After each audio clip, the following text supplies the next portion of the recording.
Hi guys, today we are going to start with chapter 2. Chapter 1 already YouTube channel पे uploaded है. I hope सबने video देख ली होगी. Now today we are going to start with chapter 2, that is principles of management. First chapter was all about introduction of management. Is management an art, science or profession? And we talked about essence of management, that is coordination. Now today we are going to start with chapter 2, that is principles of management.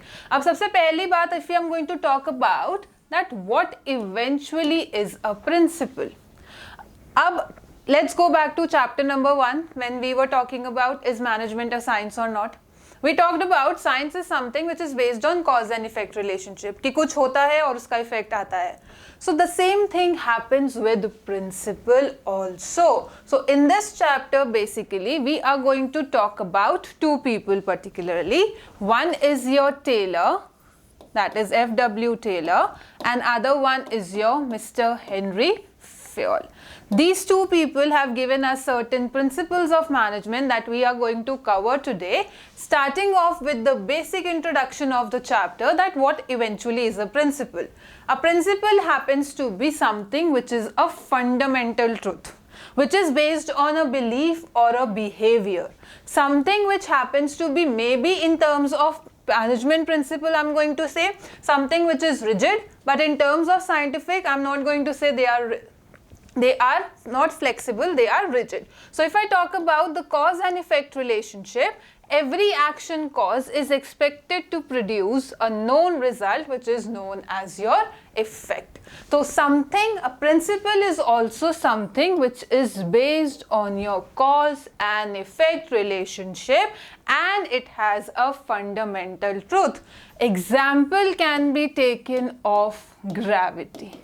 Every country, if you are going to throw things, it will always going to go downwards. इधर उधर नहीं जाएगा ना ऊपर जाएगा. Every time you are going to throw things, चाहे India हो, US हो, Canada, whichever the country is, it is always going to come downwards. As a result of what? As a result of gravity, something that is based on a cause and effect relationship. Next we are going to talk about that nature, application and key features. So if I talk about the nature of principles of management, they say they are something which is a broad guidelines or general guidelines. Now what do I mean by this statement? बहुत simple सा एक example लेते हैं. If something is happening in India और मैं कुछ use कर रही हूँ यहाँ पे as a principle, ठीक है? So there is this principle I'm going to talk about called as remuneration of employees. As the name suggests, remuneration which is related to your monetary terms. It doesn't mean that whatever principle I am adopting as a remuneration principle is applicable everywhere. It is going to give me an idea कि अच्छा remuneration of principle use कर लो and your problem is going to be solved. But मैं उसको exactly वैसे use नहीं कर सकती.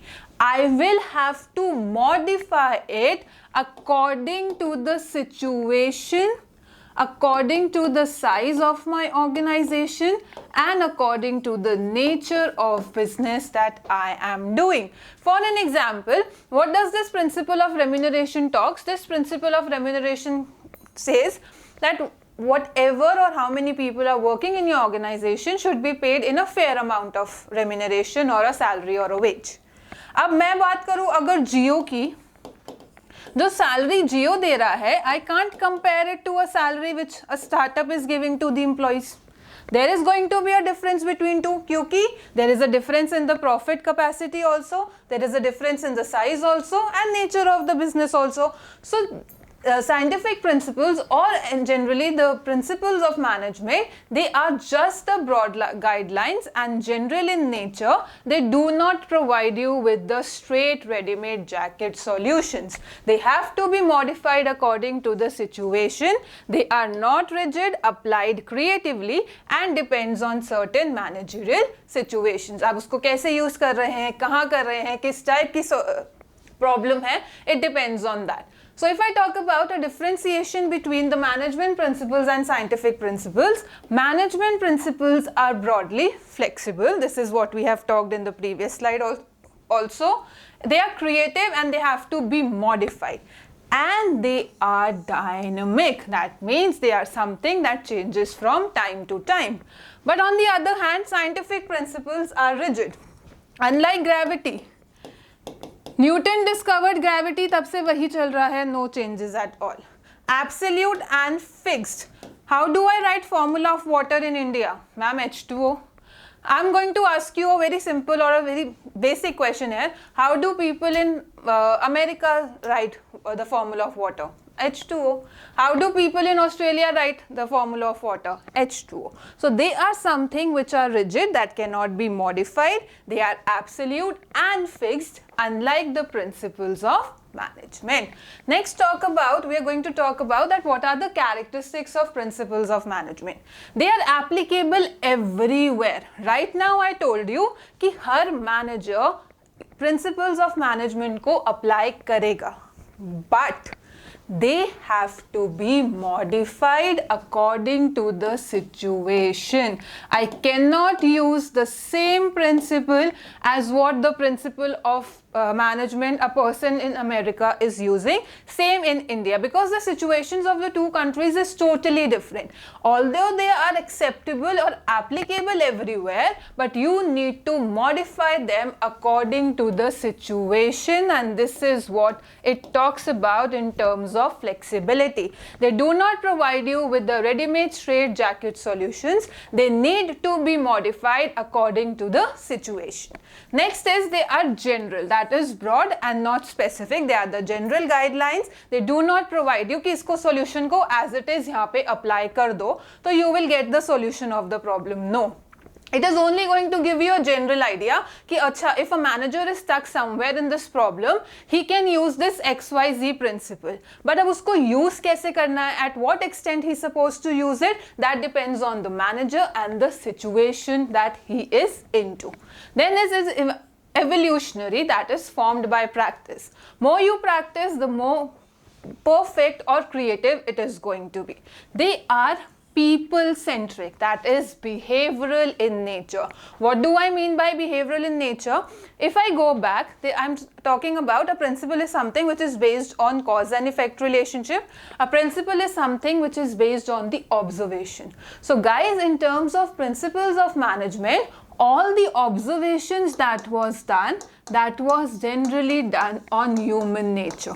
So right now, after this slide or few slides, I'm going to start with the principles of management eventually. Then you will see that all the principles that I am going to talk about, they are totally based on human nature. And human nature have a tendency to evolve and change. So that is why they say that they are mainly behavioral in nature, something that is based on cause and effect relationship. Now in the first introduction slide, I told you that we are going to talk about basically two people, Henry Fayol and F.W. Taylor. How did you get to know, or how these people bring in these principles of management into existence? कुछ तो हुआ होगा उसकी वजह से these principles of management came into existence. Maybe factory अच्छी तरह से नहीं चल रही होगी, मे बी बिजनेस अच्छी तरह से नहीं चल रहा होगा. So that may be certain reasons because of which this principles of management came into existence. So they are also something which is based on the cause and effect relationship and they are contingent in nature. Now what is the difference between flexible and contingent? If you see a word in a case study which says that principles of management needs to be modified according to the situation, so blindly we are going to talk about that the feature or the characteristic that is described in the question is talking about management as flexible. Now when we talk about contingent, contingent is something which is based on situation. Situation means, let's talk about an example. I was working in an organization which was decentralized in nature. Okay, now I have started working in an organization, I shifted my job and I have started working in my organization which is centralized in nature. So both of these organizations will have a different style of working. I cannot tell my manager, no, I'm not going to work in this style of centralization or something like that. Why? Because I'm used to decentralization.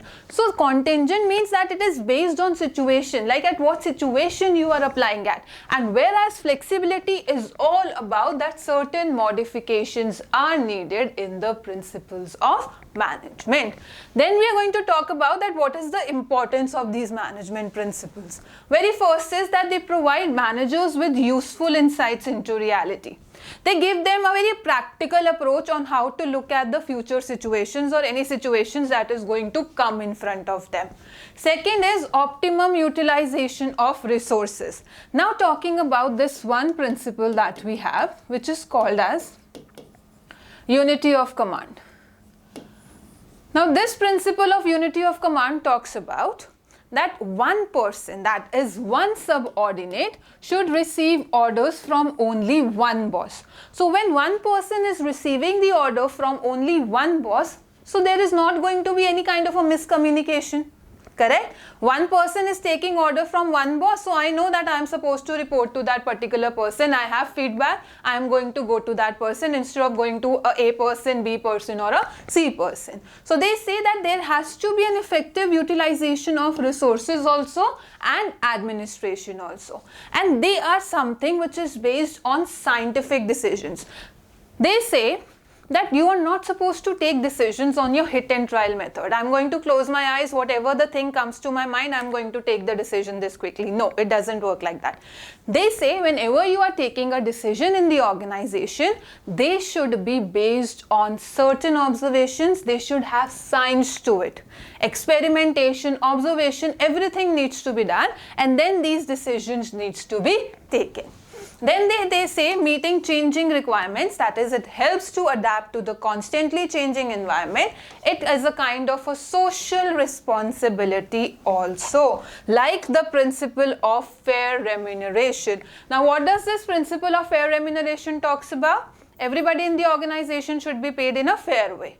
So that is also kind of a social responsibility that a business is fulfilling by what? By providing a fair remuneration to the employees. And last is that they are going to be needed in the way of training and research when people go for their MBAs, BBAs, etc. Now we are going to talk about the first person that we have, that is Mr. Henry Fayol. Henry Fayol was born in France, guys. In CUET, the description or biography of this particular person, of both the people, F.W. Taylor and Henry Fayol, is going to be very, very important. They can ask you that at which year they were born, what was the occupation of these kind of people, what were the contributions that they have made in the management principles or so. So the biography of these kind of people, these two people, are very, very important. So he was born in France. Occupation was that he was a mining engineer. So he joined a coal mining company. Now when he joined a coal mining company, the company was in the verge of bankruptcy. Okay, and when he was promoted to an MD, that point of time, he bought these 14 principles of management, and when Henry Fayol in the verge of retirement, that company was one of the top companies that we have. So with this 14 principles, he brought that company from the verge of bankruptcy to one of the top companies in. So the very first is in which year he was born. He was born in 1841 in France. What was the occupation? He was a mining engineer. Now the third question arises that what is his the contributions that he has made. The contributions that is made by Henry Fayol is the first thing first, the 5 functions of management that you have studied in the previous chapter. Planning, organizing, staffing, directing and controlling were the functions of management that was brought in by Henry Fayol, and along with that he bought the 14 principles of management. So there are 2 contributions that was made by him particularly. The First thing was that he brought the 5 functions of management into existence, and the second one was that he brought the 14 principles of management. So 14 principles of management and the 5 functions of management. Now we are going to start with the 14 principles that you can see right in front of your screen, that was given by Henry Fayol. So these are the 14 principles. Started off with division of work, authority and responsibility, discipline, unity of command, unity of direction, subordination of individual interest to general interest, and remuneration. On the other hand, you have centralization and decentralization, a scalar chain, order, equity, stability of personnel, initiative, and esprit de corps. Now let's talk about the first principle that we have, that is unity, or let's start with the first principle, that is division of work. Now what does this division of work particularly means? Let's suppose I have a business in which I make furniture. Okay, I received an order that I need to create one dining table for my customer. I have 4 people working under me. I have A, B, C and D. I did not allot them any of the work. I assume that they are going to handle the work on their own, and I just told them that you are supposed to make a dining table, and I have given them the structure on how to make them. Now what do you think that these people will do? Everybody is going to do the same work if I am not going to divide the work. So what does this division of principle talks about? Division of work says that you need to divide the work into small units, or you need to divide the work into smaller tasks so that there is no overlapping and wastage of resources. अगर मैं ये बोलूँगी कि A, B, C, D तुम सिर्फ dining table बना दो, everybody is going to do the same work. But if I apply this division of work principles into this situation, I will tell A that you are supposed to cut the wood. What does B going to do? B is going to maybe join them. C is going to give the shape, and D is going to give the finishing touch. And as a result, I will get the product that I want, that is a dining table. So this division of principle talks about that you are supposed to divide the work into small units. So what is that small unit for A? That he is supposed to cut the wood. What is the small unit for B? That he is supposed to join them. What is the smaller unit for C? That he is supposed to give a shape to that. D is supposed to give the finishing touch or so. So that is why this division of work is very, very important, because it leads the task into minimal wastage of resources, and also it leads to specialization for that particular person also. Why? So if I know that A is pro in cutting down the woods and has been doing the same task since he was hired by me as a furniture person, so what this person, so initially when he joined, he used to take 1 hour to do that. After 3 years, he only does this for, let's say, 25 minutes or so. So that is where he has gained the specialization. So division of work means that you need to divide the work into smaller tasks or smaller units so that the work is completed on time and there is no overlapping of work. Then we are going to talk about the second principle that we have, that is your authority and responsibility. Now what is authority and what is responsibility? Authority happens to be, I am a teacher. Let's take a small example. I have the authority to tell the kids or the students that tomorrow I am going to take a test. Okay. So what is authority? What have we gained from this example? That is right to command or right to give orders. I have this authority to give the orders to my students that they are supposed to be prepared for the same, that tomorrow I am going to take a test for the let's say chapter 1 and 2. Now the students on the other hand, they are obligated to perform that task. So there is an obligation on them that they need to perform the task that I have assigned to them, that they are supposed to prepare for chapter 1 and 2 and they are supposed to be coming to the school tomorrow and give a test for the same. So what is authority? Authority happens to be right to give orders and responsibility is a kind of an obligation. Now what does Mr. Fayol says? He says that you need to have a balance between authority and responsibility. Why? Authority should always be equals to responsibility. Let's take a situation where authority is greater than responsibility. I have a lot of authority. I'm not going to do any of the work. I'm going to give everything to my subordinates that you do it, and I'm going to sit idle. That is where they say that if managers have a lot of authority and they do not have much responsibility, they may misuse their authority for the same. And if I have responsibility which is greater than authority, what is going to be the outcome? There the outcome is, suppose I have given you the task that you are supposed to produce 10,000 units of a particular product, let's say t-shirts. But I am not giving you any authority to make the decisions.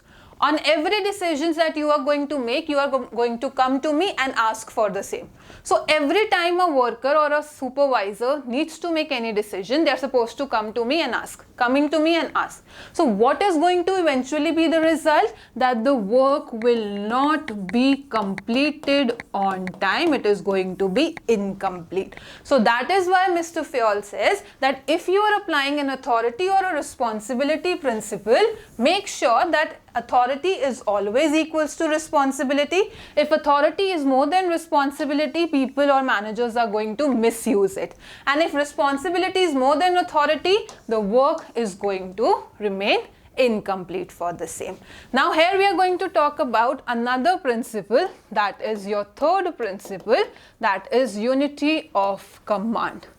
Just remember the keyword of remembering the unity of command principle. Unity of command principle talks about only one thing, that one person should receive orders from only one boss. So there has to be one subordinate receiving the orders from only one boss. So it has to be this way around. So one person giving the orders to only this. Now let's take a situation here. There is this person who has 4 bosses, A, B, C and D. All of them are giving his orders. What will be the situation of this particular person?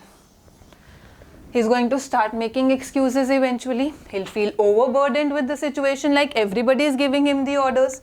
So that is why they say that to avoid dual subordination and to avoid overlapping of work and use the resource in an effective manner, it is absolutely essential that each subordinate should get the orders from only one particular boss. Then we have the 5th principle that we have, which is called as your unity of direction. Just give me a second, let me just wipe it off the screen and then I'll write. The 5th principle that you have is your unity of direction. Now what does this principle of unity of direction talks about? This principle of unity of direction talks about one head and one plan. Now what do I mean by this? Let's take an example. There is this XYZ organization which is dealing in 2 products. One is scooters, another one is car. What eventually should be the situation of this company? That they should have 2 heads and 2 departments. But no. There is only this one head and one department which is manufacturing both. Do you think they'll be successful in doing that? Achieving the target that they have kept for the organization? Answer is no. They should have one department and one head for the scooter production and one head and one plan for the car production. So this is what the unity of direction, which happens to be a 5th principle, says, that one head should be there with one plan. There should be no multiple heads and there should be no multiple plans. Plan means what type of plan does the organization or the objective that the organization wants to achieve for the same. Then you have the next principle, which says your subordination of individual interests to general interest. Now what does this principle talks about? This principle says that there are 2 interests that lies. One is what the organization wants and one is your personal interest. Now there is a situation right in front of you, and this situation is that you have a meeting which is going to get you a project of, let's say, 5 crore rupees, and you are supposed to attend the wedding. Now, what are you going to do if you are a manager in the organization? So that is our sixth principle, which says subordination of individual interest to general interest. So general interest means the interest of my organization, and subordination means my personal interest. So my personal interest says that I need to attend the marriage, and whereas my organization interest says that I need to attend a meeting which is going to get me a project of 5 crore rupees. What will I do in that situation? They say, or Mr. Fayol says, that your organization interest should always be at the priority, or should be always at top, rather than your personal interest. So your organizational objectives or your organization interest should always be the priority over your personal interest. Then you have the seventh one, which is called as your remuneration of employees. Now, what do I mean by remuneration of employees? Remuneration of employees principle says that everybody in the organization should be paid in a fair way. But there is this situation which says that you should see the size of the organization. It depends on the nature of the organization and the conditions that is affecting from the outside world. Not blindly that everybody should be paid in a fair way. There are certain situations to it, that what is the size of the organization, nature and condition. I cannot compare the salary of a manager who is working in a geo industries comparing to a salary of a manager who is just working in a startup which has just started recently. Maybe a manager in geo industries is earning 2 lakh rupees a month, and a manager who is working in a startup may be earning a 60,000 or a 70,000. So you will have to see the competition around, the size of the organization and the nature. So for now today guys, we are only going to talk about the 7 principles. These 7 principles I will bring it to you with the next video in a proper way description. So division of work, just remember the keyword that I am giving you. That is going to be very helpful for you. Small task. Authority and responsibility. Authority should always be equals to responsibility. Authority means right to give orders, and responsibility means an obligation that needs to be fulfilled. Then discipline principles. Then you have the next one, which is called as your unity of command. Unity of command says one boss taking orders or giving orders to only one subordinate. Unity of direction talks about one head following the one plan. Subordination of individual interest, very simple, and remuneration is all about your money. Now let's talk about, I forgot to tell you about this principle also, which is your discipline principle. Now what does this discipline principle talks about? There are 2 conditions. Ma'am, discipline sounds very easy to us. Yes guys, it's very easy, but there are 2 situations to this principle of discipline. Now what does this principle of discipline says? You have already guessed it right, that there should be a proper law and order that should be maintained in the organization. So this is one way of mentioning the principle of discipline, that there should be proper law and order that should be followed in the organization. That coming to work maybe at 9:30, you're supposed to work for 8 hours 30 minutes, going for this, lunch break is that and that. That happens in your school also. You're supposed to wear a proper uniform, shoes should be polished, etc. But there is a second thing also to this principle of discipline, which says that a commitment needs to be fulfilled. Now what is this second element that we are going to talk about? Now what does this principle of discipline talks about in a second element?